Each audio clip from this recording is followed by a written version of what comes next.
नमस्कार मित्रांनो, स्वागत आहे आमच्या YouTube चॅनेलवर। चॅनेलला नवीन असाल तर सबस्क्राइब करायला विसरू नका। या दिवसापासून खरीप आणि रब्बी पीक पैसे शेतकऱ्यांना मिळणार। क्रॉप इन्शुरन्स लिस्ट पीक विमा वाटपाला सुरुवात 11 ऑगस्टपासून शेतकऱ्यांच्या खात्यात पैसे जमा होणार आहे। क्रॉप इन्शुरन्स लिस्ट नैसर्गिक आपत्तीमुळे पिकांचे नुकसान झालेल्या शेतकऱ्यांसाठी एक अत्यंत आनंदाची बातमी आलेली आहे। पंतप्रधान पीक विमा योजनेअंतर्गत खरीप आणि रब्बी हंगामातील नुकसान भरपाईची रक्कम आता थेट शेतकऱ्यांच्या बँक खात्यात जमा केली जाणार आहे। देशभरातील लाखो शेतकऱ्यांसाठी हा एक मोठा दिलासा असून 11 ऑगस्ट 2025 पासून या रकमेचे वाटप सुरू होणार आहे। 211 कोटी रुपयांचे वाटप। या योजनेअंतर्गत महाराष्ट्रातील सुमारे 1,76,000 शेतकऱ्यांसाठी 211 कोटी रुपयांचे वाटप केले जाणार आहेत।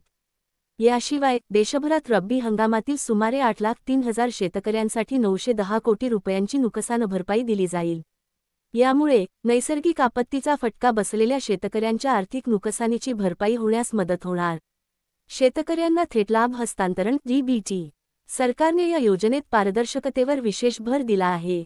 त्यामुळे नुकसान भरपाईची रक्कम थेट लाभ हस्तांतरण डायरेक्ट बेनिफिट ट्रान्सफर पद्धतीने शेतकऱ्यांच्या खात्यात जमा केली जात आहे।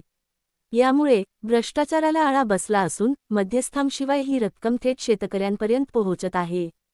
प्रमुख कार्यक्रमांचे आयोजन। या पीक विमा वाटपाचा मुख्य कार्यक्रम राजस्थानमध्ये पार पडणार असून पंतप्रधान नरेंद्र मोदी यांच्या हस्ते रकमेचे वितरण होईल।